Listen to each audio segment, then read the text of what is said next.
Jadi berhubungan sedikit saya ingin titik beratkan masalah sakitnya orang kalau mati. Perlu difahamin dulu di sini. Jadi sakit itu akan dirasakan oleh orang-orang kafir dan fasik. Fasik ini artinya orang yang bermaksiat tidak sempat taubat. Tapi kalau orang beriman berbeda.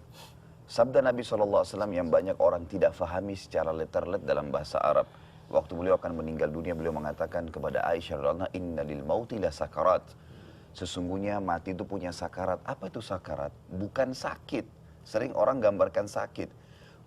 Sakarat itu adalah detik-detik yang menegangkan pada saat orang nunggu. Karena Mabok tidak ya, tahu ya. kapan datang gitu kan. Itu yang dimaksud dengan sakarat kalau dalam bahasa Arab. Artinya kita nggak tahu nih kira-kira kapan malaikat maut dari sisi mana rumah kita yang kita lihat datang. Tapi bukan dia merasakan sakit.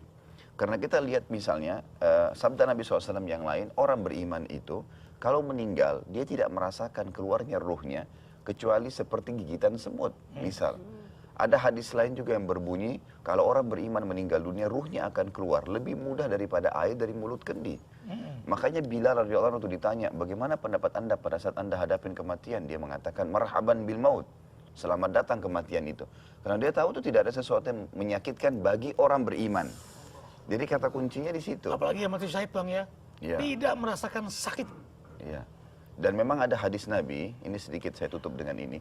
Hadis Nabi SAW ini pernah beliau mengatakan siapa yang rindu bertemu dengan Allah, Allah akan rindu bertemu dengannya. Dan siapa yang benci bertemu dengan Allah, Allah akan benci bertemu dengannya.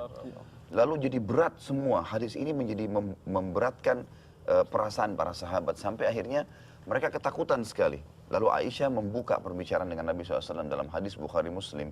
Ya Rasulullah, siapa di antara kami yang tidak takut mati? Siapa di antara kami yang tidak takut mati? Apakah berarti kalau kami takut mati, itu berarti kami benci bertemu dengan Allah? Lalu Nabi SAW berikan jawaban berita gembira buat kita.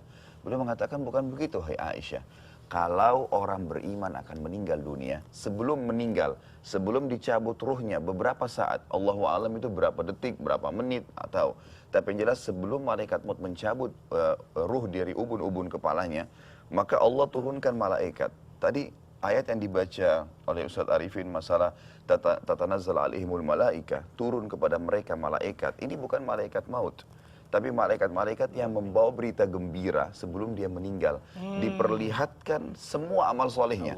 Ini sholat kamu yang diterima, ini puasa kamu, ini bakti orang tua, ini semuanya ibadah-ibadah itu diperlihatkan. Maka dia sangat gembira, gitu kan. Pada saat itu malaikat maut datang mencabut ruhnya, sehingga dia tidak peduli lagi dengan masalah ruh keluar. Didahului oleh malaikat Bushra. Ya, malaikat itu turun membawa berita gembira. Ini sabda Nabi SAW. Maka dia sangat rindu bertemu dengan Allah karena ingin mendapatkan apa yang Allah janjikan. Maka jadi kecil masalah ruh itu keluar gitu kan bagi dia.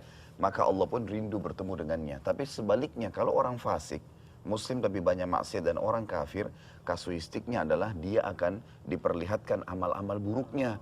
Ini zina kamu, ini bohong kamu, ini riba kamu, semua diperlihatkan. Dan dia tahu ancamannya apa, hukumannya apa. Maka dia pun ketakutan. Maka dia benci bertemu dengan Allah, Allah juga benci bertemu dengannya. Makanya dia rasakan sakitnya maut itu. Karena diikuti dengan ketakutan-ketakutan. Man kana yarju liqa'a rabbih falyamal amalan salihah wala yusyrik bi ibadati rabbih ahada.